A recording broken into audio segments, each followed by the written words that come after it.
Once upon a time there were gods only, and no mortal creatures. But when the time came that these also should be created, the gods fashioned them out of earth and fire and various mixtures of both elements in the interior of the earth.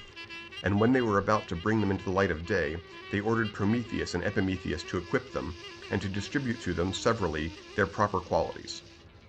Epimetheus said to Prometheus, "Let me distribute, and do you inspect." This was agreed, and Epimetheus made the distribution. There were some to whom he gave strength without swiftness, while he equipped the weaker with swiftness. Some he armed, and others he left unarmed, and devised for the latter some other means of protection, making some large, and having their size as a protection, and others small, whose nature was to fly in the air, or burrow in the ground. This was to be their way of escape. Thus did he compensate them with the view of preventing any race from becoming extinct. And when he had provided them against their destruction by one another, he contrived also a means of protecting them against the seasons of heaven, clothing them with close hair and thick skins sufficient to defend them against the winter cold, and able to resist the summer heat, so that they might have a natural bed of their own when they wanted to rest. Also he furnished them with hoofs and hair and hard and callous skins under their feet. And some he made to have few young ones, while those who were their prey were very prolific, and in this manner the race was preserved. Thus did Epimetheus, who, not being very wise, forget that he had distributed among the brute animals all the qualities which he had to give, and when he came to man, who was still unprovided, he was terribly perplexed. Now while he was in this perplexity, Prometheus came to inspect the distribution and found that the other animals were suitably furnished, but that man alone was naked and shoeless, and had neither bed nor arms of defense.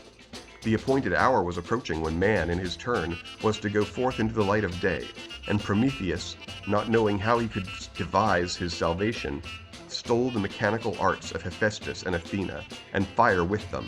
They could neither have been acquired nor used without fire, and gave them to man. But Prometheus is said to have been afterwards prosecuted for theft, owing to the blunder of Epimetheus.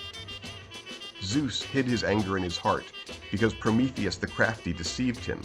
Therefore he planned sorrow and mischief against men. He hid fire, but that the noble son of Iapetos stole for men from Zeus the counselor, in a hollow fennel stalk, so that Zeus, who delights in thunder, did not see it. But afterwards, Zeus, who gathers the clouds, said to him in anger, "Son of Iapetos, surpassing all in cunning, you are glad that you are outwitted me, and stolen fire. A great plague to you yourself and to men that shall be.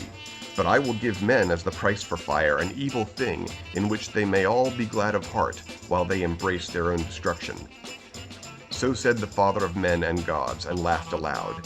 And he bade famous Hephaestus make haste and mix earth with water, and to put in it the voice and strength of humankind, and fashion a sweet, lovely maiden shape, like to the immortal goddesses in face. But when he had finished the sheer, hopeless snare, the father sent Hermes to take it to Epimetheus as a gift, and Epimetheus did not think on what Prometheus had said to him, bidding him never to take a gift of Olympian Zeus, but to send it back for fear it might prove to be something harmful to men. But he took the gift, and afterwards, when the evil thing was already his, he understood. Prometheus matched himself in wit with the almighty son of Cronos, for when the gods and mortal men had a dispute at Mecone, even then Prometheus was forward to cut up a great ox and set portions before them, trying to befool the mind of Zeus. Before the rest he set flesh and inner parts thick with fat upon the hide, covering them with an ox paunch. But for Zeus he put the white bones dressed up with cunning art, and covered with shining fat. Then the father of men and of gods said to him, "Son of Iapetos, most glorious of all lords, good sir, how unfairly you have divided the portions." So said Zeus, whose wisdom is everlasting, rebuking him. But wily Prometheus answered him, smiling softly and not forgetting his cunning trick, "Zeus, most glorious and greatest of the eternal gods, take whichever of these portions your heart within you bids." So he said, thinking trickery. Zeus with both hands took up the white fat, and was angry at heart, and wrath came to his spirit, when he saw the white ox bones craftily tricked out. And because of this, the tribes of men upon earth burn white bones to the deathless gods upon fragrant altars. But Zeus, who drives the clouds, was greatly vexed, and said to him, Son of Iapetus, clever above all, so, sir, you have not yet forgotten your cunning arts. And ready-witted Prometheus, Zeus bound with inextricable bonds, cruel chains, and drove a shaft through his middle, and set on him a long-winged eagle, which used to eat his immortal liver. But by night the liver grew as much again every way as the long-winged bird devoured in the whole day. That bird Heracles, the valiant son of shapely-ankled Alcmene, slew, and delivered the son of Iapetus from the cruel plague, and released him from his affliction, not without the will of Olympian Zeus, who reigns on high, that the glory of Heracles the Theban-born might be yet greater than it was before over the plenteous earth.